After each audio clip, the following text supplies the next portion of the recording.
This evening, we're going to think about this issue, future life. Where is there real hope?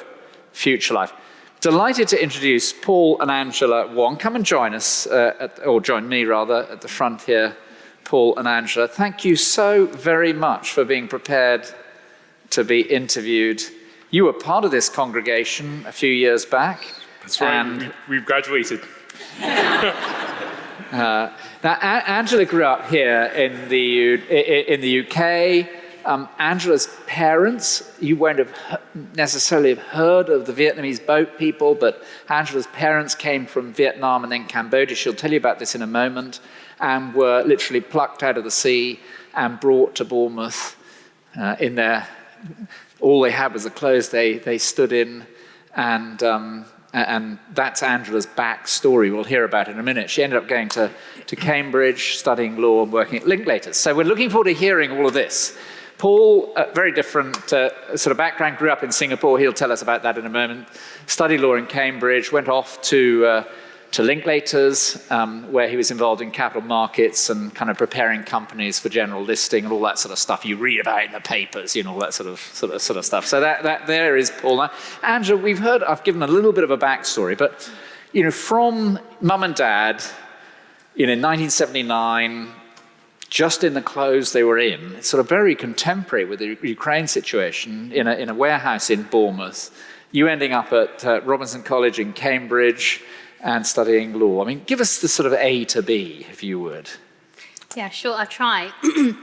To understand, I guess, my story, you really need to understand the hardship and my parents' story. So I come from a big Chinese family, and actually both my parents were from wealthy backgrounds, actually.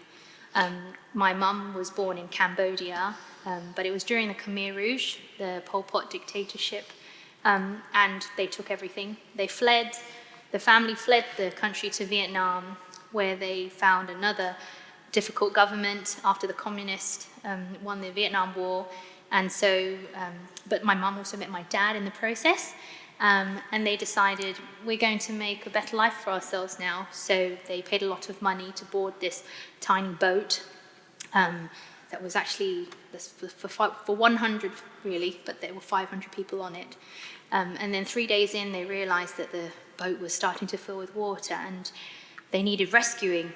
And miraculously, a British cargo ship on the way to Japan found them, rescued them, along with 1,000 other boat people. And that's the backdrop to my upbringing. This idea that you've got nothing, you need to rely on yourself now. And they work really, really, really hard to provide for themselves and their families. What did they do when they came to live in England? I mean, how did they make ends meet? Well, you know, my mum had 3 jobs, and they both started off as kitchen porters in Shell. Back then, they didn't let married couples work together, so one was in one place and one was in another. And after the Shell shift, 9 to 5 ended, my mum would do an evening cashier job in Long Fong, which is one of the Chinese supermarkets in Chinatown, still exists today. And then after that, she would sell cinema tickets in Odeon till 2 a.m. And I just found out that they were so sweet to my dad, they let him watch a movie whilst he was waiting for her so that she wouldn't take the bus back by herself. But they worked really, really hard. And so we grew up thinking we have to actively make our future better by working hard and studying hard, because mum and dad never got the opportunity to.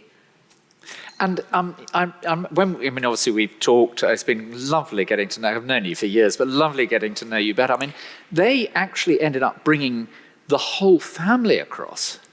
Yeah, so a lot of part of the reason why my mum had to work so hard was because she was trying to sponsor her family, siblings over, because mum is one of 10 and dad is one of 12. And not everybody ended up in the UK, but they ended up out of Vietnam, which was the main aim.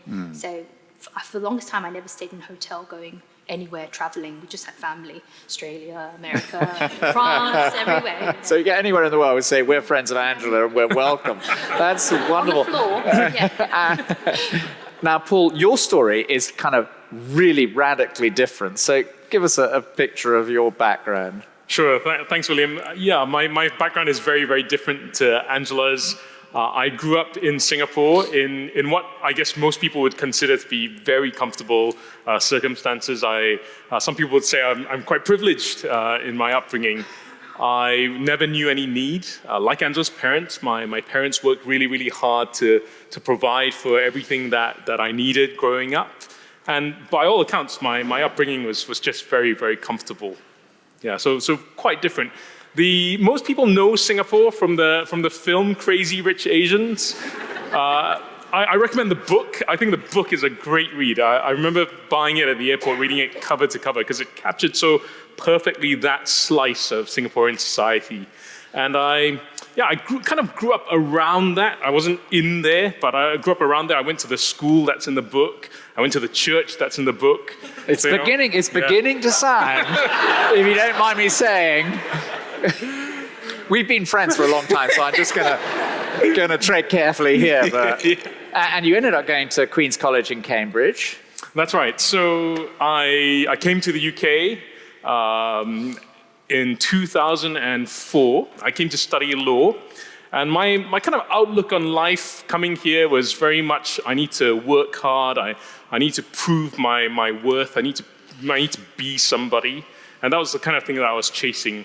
And the reason I was like that, I think, is because even though I'd grown up going to church, even though I don't remember a time where I don't remember a Sunday that I didn't go to church, the kind of Christianity that I grew up with was very much clear on Jesus Christ saves me from God's judgment, which of course he does, but maybe less clear on the fact that actually he's in charge of my life.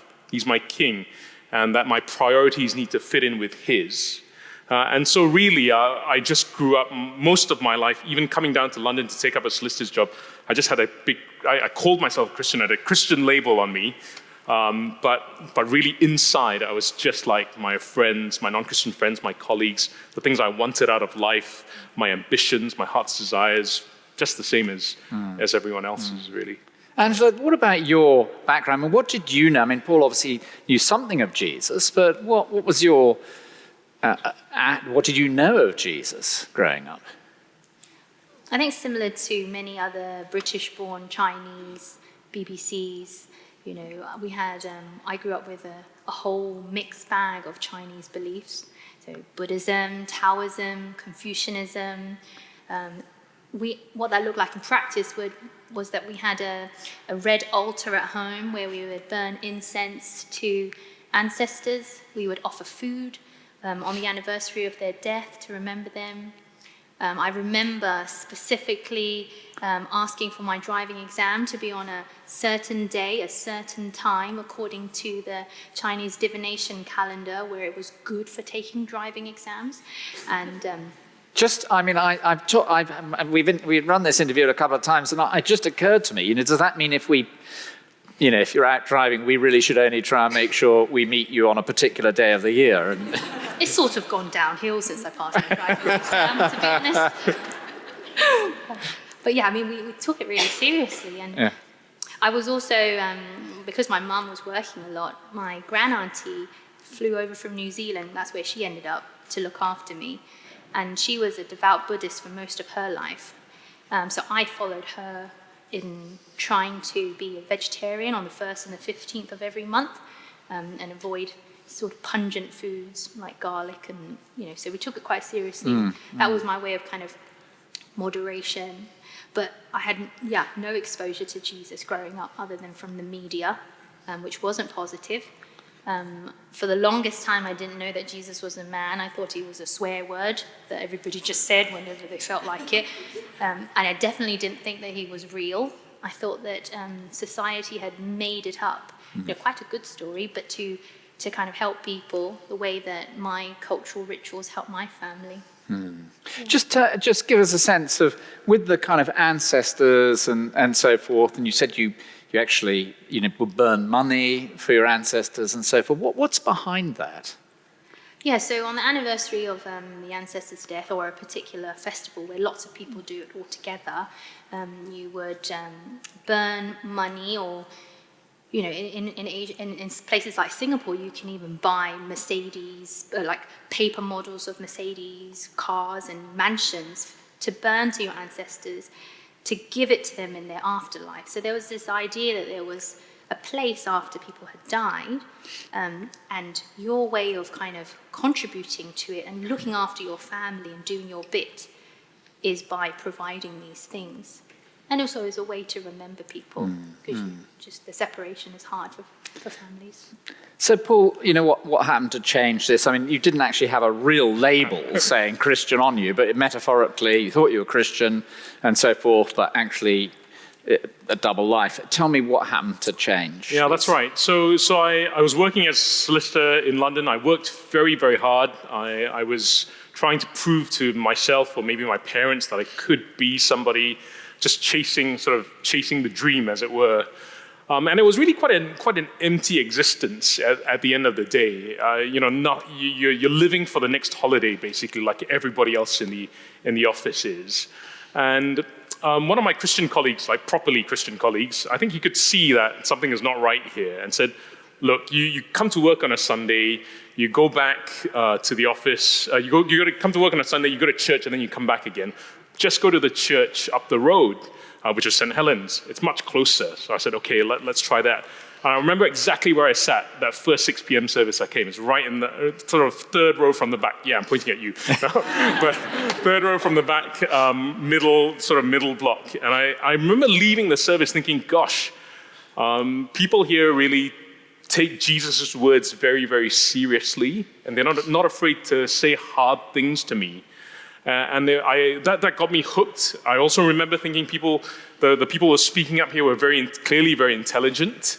And that held a certain amount of attraction for me. You did tell me earlier that you didn't hear me speak for a long time. It wasn't you. Just a bit of there I was thinking, no. That's right. And so I just kept coming. I just kept coming along. I just kept, Jesus' words explained to me I was hooked. I just wanted to learn more about what he had to say about who I was and how I was to live my life. And I attended Bible study, and we came to that portion in Mark's Gospel where Jesus defines what a Christian is.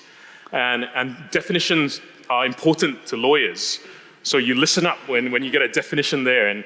And Jesus says, whoever wants to come after me must deny himself, take up his cross, and follow me. And gosh, I thought that's the definition of what it means to be a disciple of Jesus Christ. And if that's the definition, then there's a problem, because my life doesn't fit that. I never denied myself anything for his sake or for the sake of the gospel. I'm living life on my own terms for the here and now.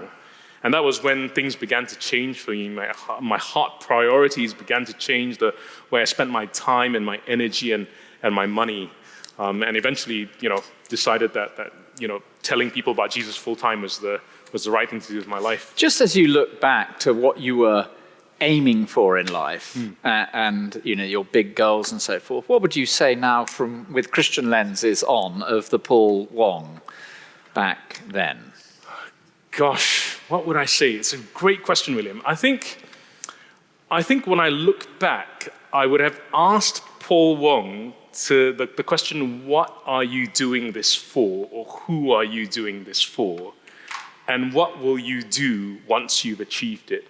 Because looking back, I think I was living life both for myself and maybe also to meet the expectations of other people, my parents, my boss, perhaps, the approval of my colleagues. And when you think about that, like, what is the point of attaining those things? What's the point of attaining their approval if you're not going to attain the approval of the maker of the universe, the one whose opinion actually matters, the one who made you and knows you inside out? I think that's what I would have asked 25, 26-year-old Paul Wong. Now, Angela, what changed? Here you are sitting right here talking about Jesus. So what changed? Well, I can't believe I'm actually sitting here talking about Jesus, because I would have bet my life savings I'd never become a Christian back then. But I met Christians at work, and I was really surprised to hear them believe all these strange claims in the Bible, not as fairy tales, but as history. And the thing that really challenged me was actually they had reasons to give me for these beliefs. And it really made me think back to my own beliefs and ask, what reasons do I have for mine? And actually, I didn't have many. The main thing that kept me believing was just that it was familiar. So I never questioned whether or not they were historically true. I was invited to Christianity Explored at another law firm, which had good sandwiches, and so I attended. And then the Bible studies here in Mark, and I was really fascinated at first intellectually at just how the Bible as one big story fit together. To a lawyer, consistency is really important. And as I read the Bible, I just thought, how on earth can 66 different books written by different people over different periods of time all be consistently saying and talking about the same person, Jesus? So it's very hard to make up, and it was very interesting as a lawyer to see that level of consistency. And as a person of another faith, I think I was really surprised to meet this person who I never knew growing up, but seemed to know so much about me, my thoughts. This my is worries. Jesus who you met in the scriptures, yeah? Yeah, so when we were reading Mark and understanding Jesus' life and his purpose and what he sees in people, it just explained so much of my own thoughts and the world that I saw around me. And it answered lots of big questions that I never knew I had about life. So, the origins of life, what we're here for now, why we're all of equal worth, what happens after you die. I've never had those questions satisfactorily answered, but also I never really thought about them in the first place, properly. So both objectively true, the legal mind, evidentially based, but also subjectively, experientially true to life, which is fascinating. Now, just in this issue of future life and hope beyond life, what would you say to somebody who's sitting here thinking, well, future life, what hope is there beyond life? How has becoming a Christian changed that for you? I think normal people don't want to think about future life after they die. You might want to change your future now, what you can see. And so, we do all these things to affect our future now, the way that my sister and I and our family did growing up. You just want to do what you can to change this future. But actually learning about the Bible and that timeline is stretched. The real future is the one that doesn't end. And then you can't actually do anything. But what I learned from the Bible was, like my parents stranded on the South China Sea, that actually very little is in your control. The things that have been given to you, the things you'll experience. And there was nothing that I could do that could guarantee my eternal future, no matter how much good I did or how much work I did, because heaven belongs to God, because he's the one who made it. And his standards they're naturally perfect. Why would he be anything less than perfect? And so, it was the fact that Jesus achieves it all means that there is a great future which you don't have to work for, but is a glorious one. That's really helpful. Actually, Angela, you said a lot more about that this morning, and so it'd be worth just tuning into that. You mentioned earlier when we were talking at the 4:00 meeting that death was kind of almost like a completely non-subject in your house. Just very briefly, tell us about that. Yeah, we avoided talking about death like the plague. And, every time someone said the D word, then you would hear a Cantonese choi, and you don't want to hear any more about that. But what does choi mean? I don't know if anybody knows what choi means. It just means unlucky, don't say it. Stop the talking, taboo, something like that. Okay. So in a nutshell, if you had to say to somebody, this is the Christian faith, what would you say it is? I would say it's the greatest rescue story the world has ever seen. From eternal death to eternal life, you just have to recognize that you're sinking in a boat. Well, Angela, we could go on talking. That is so beautifully put. Thank you. Paul, do you want just one final thing to say, just that you haven't touched on yet? Well, we're gonna hear tonight about Jesus' power over life and death, and I think no one in history has died and come back to life to tell us about the afterlife, and that impacts how we live our life now. So I just want to say, if there is an eternal future that Jesus promises, and he's come back to tell us about it, then that's where you're going to put that's the basket you're going to put your eggs in. And that affects how you live now. So listen to what he has to say. It's of eternal. Do you want to stay up here and give the talk, Paul? Great, look, thanks so much. Shall we say a big thank you to Paul and Andrew? It's a really big thing for them to come. Thank you. Well, now, 10 or 15 years ago, were we to ask about future life and real hope, I suspect many might have suggested that hope can be found in humanity. The end of the 20th century into the early 21st, the human project was full steam ahead. And at least in the West, humanity was on a roll. I remember quoting from a guy called Francis Fukuyama back in the early 2000s. He wrote an essay that has become famous more recently called The End of History. The essence was, we've nailed it. That kind of time, Tony Blair, Bill Clinton, together with the German Chancellor, developed foreign policy that spoke of a global village, free trade, international harmony, the world at one. In fact, I remember in 2005 being given a ride paying for a ride, obviously, by a taxi driver. And, as you get chatting, he and his family had bought an apartment in Turkey. And I remember coming back and talking about it at home and saying 2005. I mean, for how many decades over the last 300 years might this family have been able to visit their apartment in Turkey? It was very ambitious.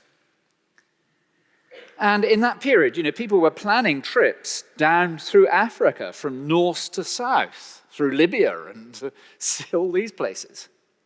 And today, of course, the picture is radically different.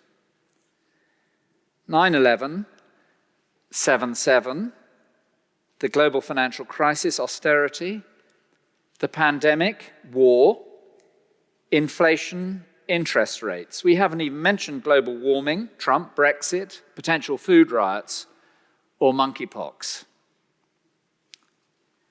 Perhaps more than anything in the last couple of years, we've had brought to the forefront of our consciousness death.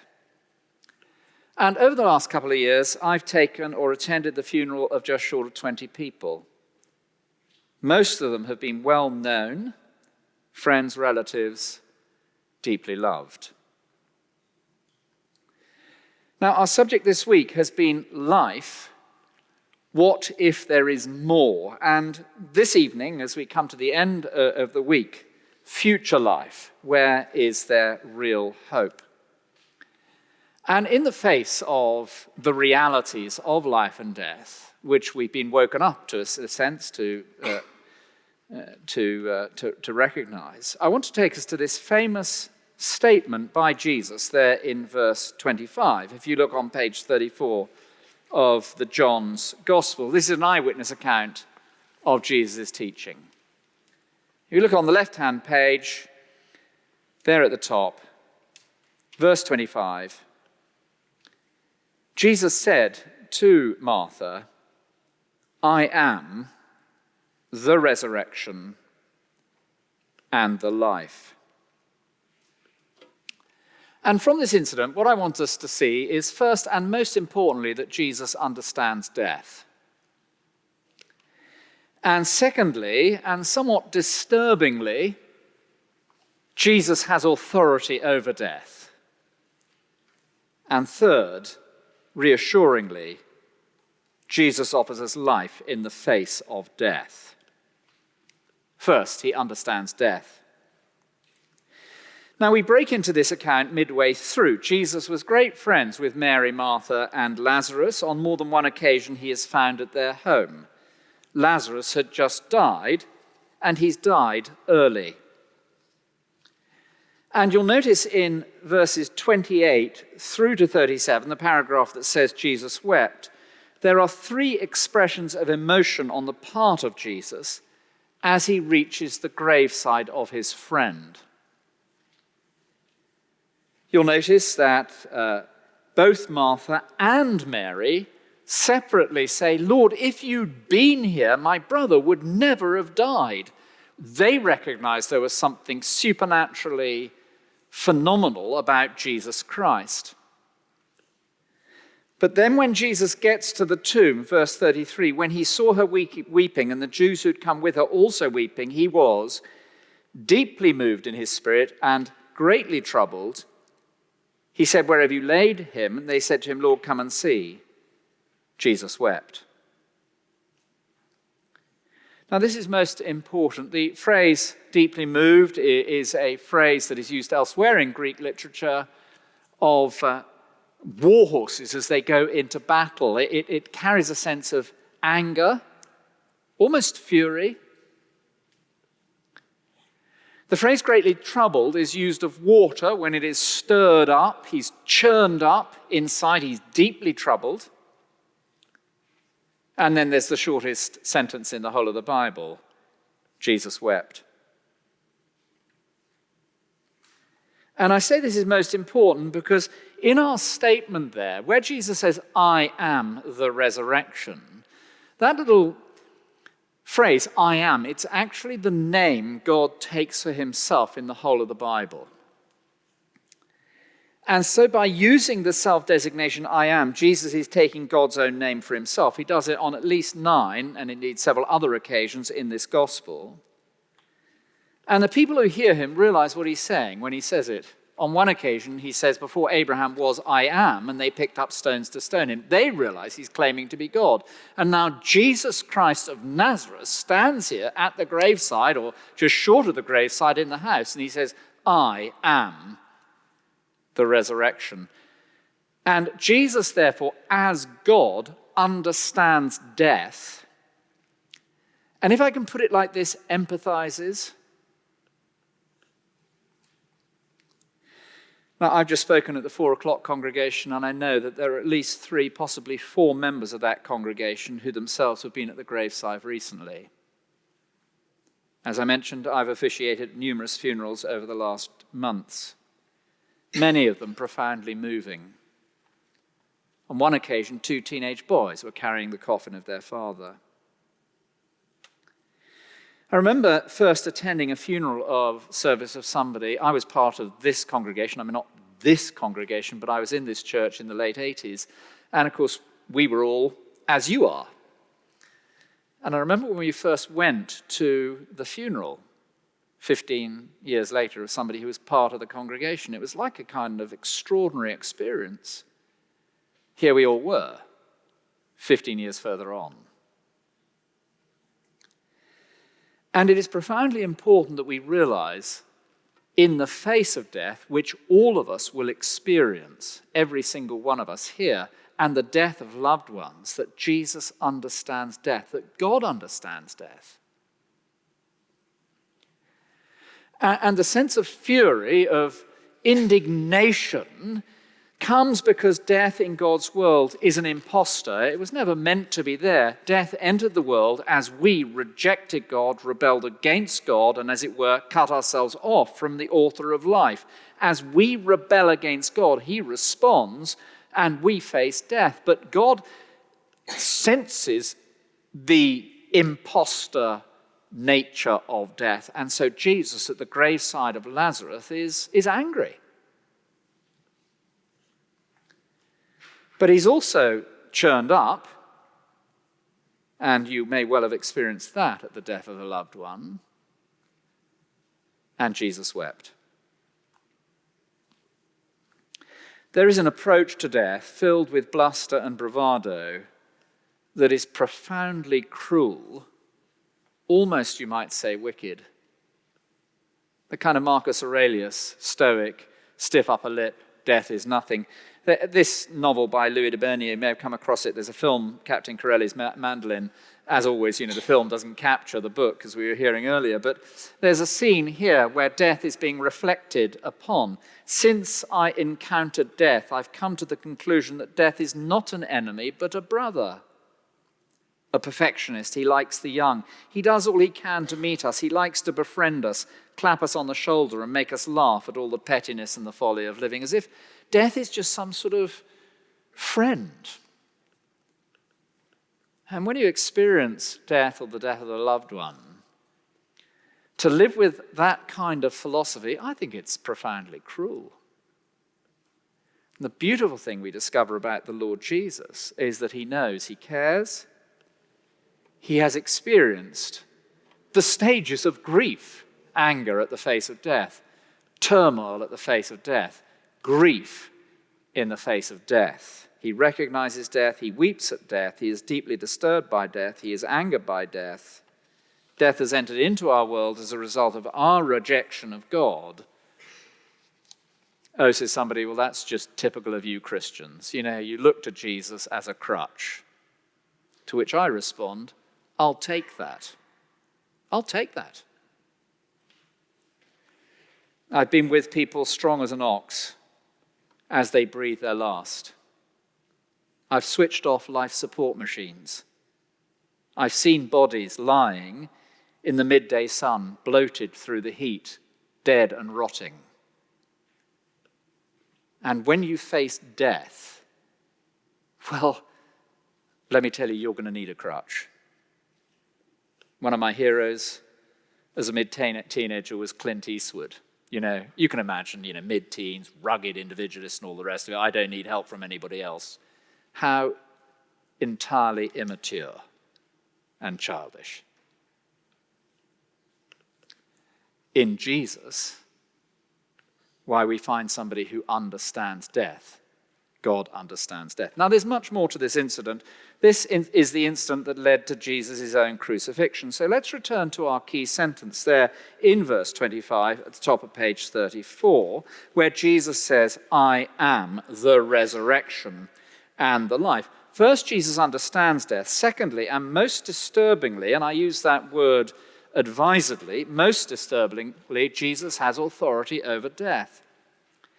You know, there's much, much more than meets the eye to this sentence. I've spoken on it dozens of times over the years, and every time I see something more. We've already seen that Jesus uses God's name for himself, and that on its own is staggering. I am the resurrection. But look at that phrase, I am the resurrection. You know, at first you read it and you think, oh, Jesus is saying, well, I will rise. And then you look at it again, and you think, oh, well, I am the resurrection, I will raise Lazarus. And then you think, put in its, well, what is it saying? And then you put it in its context. And you look at verses 23 and 24, and you realize he's saying much, much more than that. So, Martha says, even now I know that whatever you ask from God, God will give you. Jesus said to Martha, your brother will rise again. Martha said to him, I know that he will rise in the resurrection on the last day. Jesus said to her, I am the resurrection. So now the resurrection on the last day. Now what is that? Oh, the resurrection of the last day speaks of a final day at the end.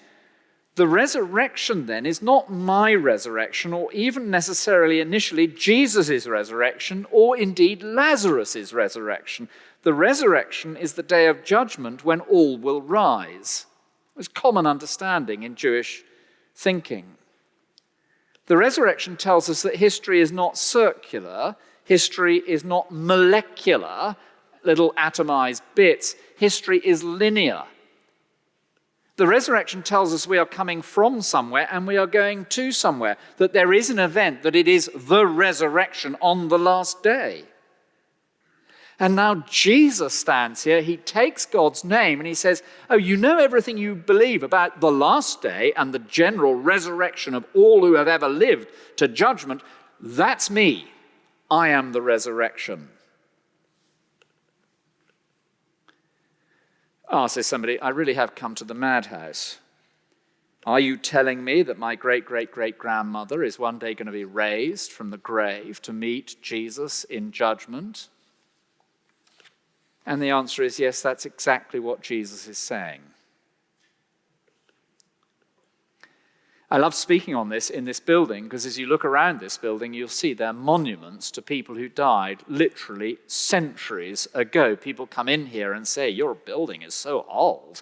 Yeah, it is old. Over there is Sir Thomas Gresham's tomb.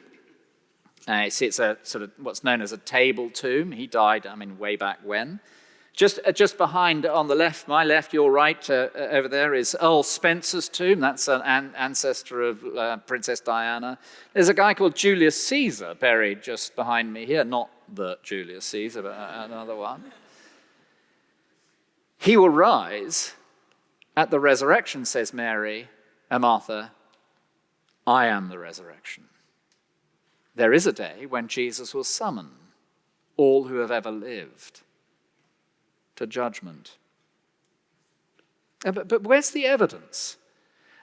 Angela and Paul, they were both talking about objective evidence. But where's the evidence? The evidence is there in verses 38 through 44. Please notice the detail. Jesus, deeply moved again, we're at the top of page 35 now, came to the tomb. Notice how detailed this is eyewitness testimony. It's courtroom stuff. It was a cave and a stone lay against it. Jesus said, take away the stone. Martha, the sister of the dead man, said, Lord, by this time there will be an odor, for he's been dead for 4 days. Yes, that's precisely what happens. I had a friend whose surname was Lazarus. And in the old versions, when you were reading this, Martha said, but Lord, Lazarus, he stinketh. And you can imagine this poor boy when he was at school assembly and all the rest of it with all the other 9-year-old boys. He used to get in the most terrible... Anyway, there we go. By this time, there'll be an odor. So decomposition has happened. He's been dead for 4 days. Jesus said, did I not tell you that if you believed, you would see the glory of God? So they took away the stone. Jesus lifted up his eye and said, Father, I thank you that you have heard me. I knew that you always hear me. I said this on account of the people standing around, that they may believe that you sent me. So this is a deliberate miracle, a sign to enable us to believe who Jesus is, that he is the resurrection and the life. And when he has said these things, he cried out with a loud voice, Lazarus, come out. And the man who died came out, his hands and his feet bound with linen strips, his face wrapped with a cloth. Unbind him and let him go. One wag has suggested it's just as well he named him. Otherwise they all would have come out. With just a word of command. And out walks Lazarus. You say, yeah, you just made this up. Really? No. Because as you look on down the column, verse 45 there, the plot to kill Jesus, Jesus' enemies who are wanting to get rid of him find that they cannot deny the miracle. Instead, they determine to murder Jesus. And resurrections of rotting corpses didn't happen in the first century either. You sometimes hear people say, oh, well, these were just ignorant peasants and they believe anything. No. They lived in the same world as us. Don't be so ridiculous. And then somebody says, but this is an event 2,000 years ago. It's got nothing to do with me. To which Jesus will reply, yes, it's got everything to do with you. Because if Jesus is the resurrection, I am the resurrection, then one day Jesus will summon you from your grave to meet him in judgment. And this incident with the resurrection of Lazarus, indicating Jesus' authority over death, is matched in John's account by Jesus' own resurrection. I'd love you to take this away and read on, and you'll find in chapter 20 that Jesus himself then rises from the grave, unlike Lazarus, never to die again. I am the resurrection. He has absolute authority over death. He triumphs over death because through his own death, he carries God's judgment at our rebellion against God. And with the judgment and punishment paid, inevitably then he rises. He has conquered death. He has authority over death.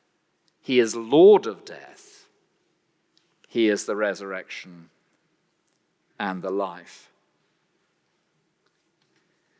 And so I say disturbing, and I say disturbing advisedly and after careful thought, because it is disturbing.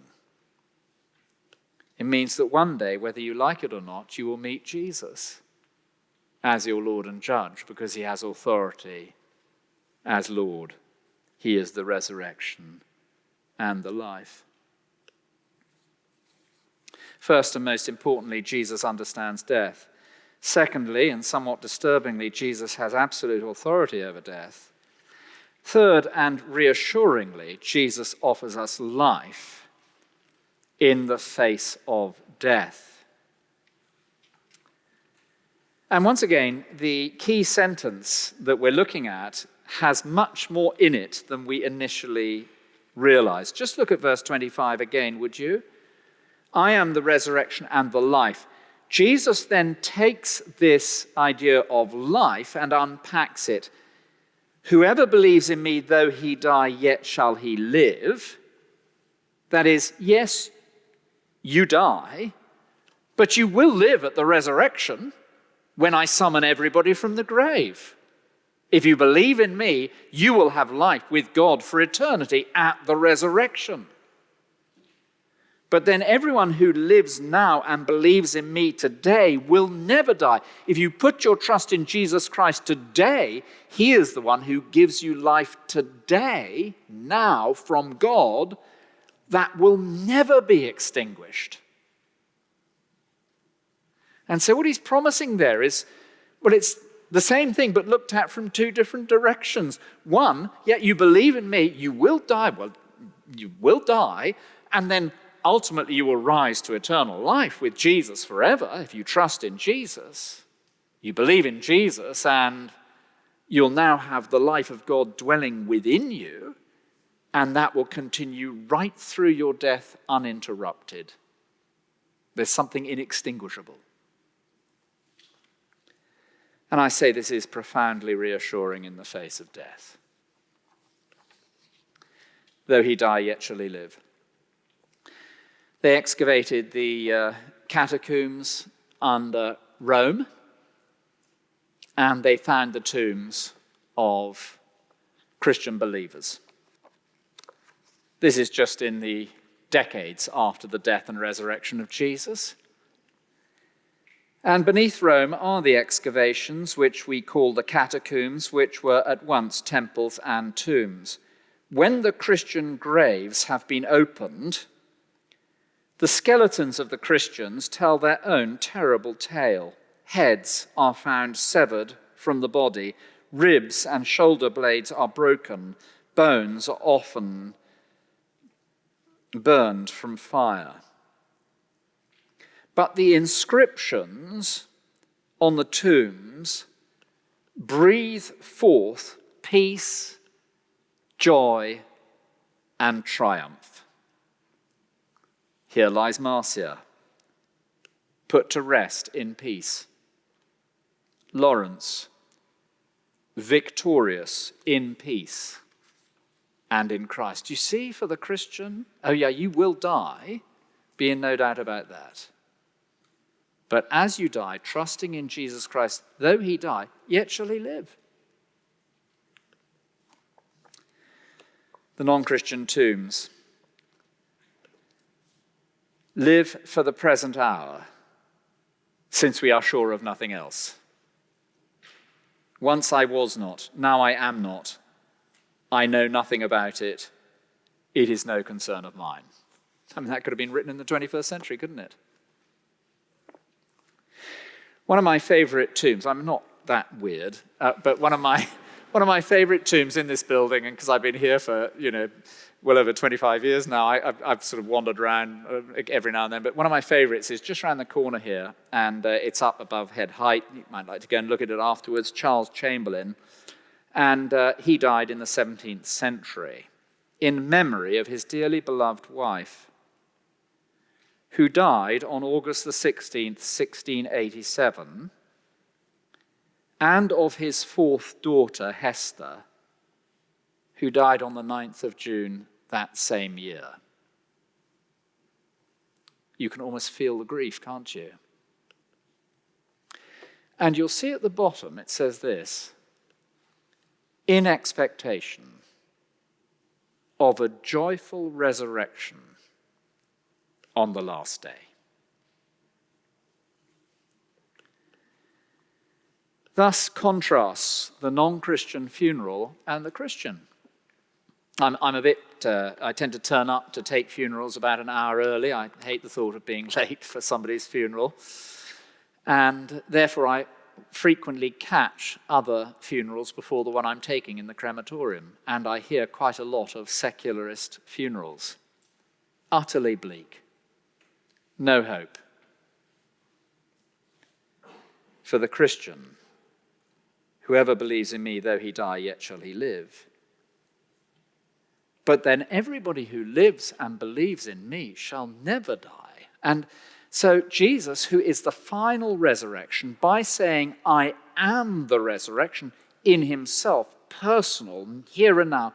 And Paul put this to me after hearing the talk very clearly. I almost want to get him up here to say it again, which he nearly did just now. But what Jesus, by using the present I am, he is bringing the final day almost into the present and saying, well, look, I am the resurrection. I will raise you to judgment. But if only you will trust in me today, not only will you have life beyond the grave, but you will have resurrection life today. Life with your Creator. Life with God. Life that can never be snatched away. Life of eternity. Well, our time is up. We could probably spend another hour and a half thinking about just those few words. But what I want to say as we close, I want to encourage you, if you're here as somebody who's exploring the Christian faith, to take hold of this account of Jesus' life written by the eyewitness John, who was Jesus' closest disciple, to take hold of it and read it, to explore it for yourself. And you will find it is both objectively true and experientially true. Make sense of everything as you come to Jesus. John wrote it so that we might believe. He had that express purpose. So would you do that? I'd love you to do it. Think about the Christianity Explore course. There's a table at the back there. I think Philly's going to be at the table there, and one or two others. I see Richard's there as well. Go and talk to them about doing the Christianity Explore course. Just 1.5 hours once a week for 7 weeks. It begins very soon, and it's what Paul and Angela got involved in all those years ago. But let me leave you with this. If you have no trust in Jesus, may I ask you what hope you have in the face of death? You will certainly die. Where is your hope? What will they say about you as they stand around your grave? What confidence do you have?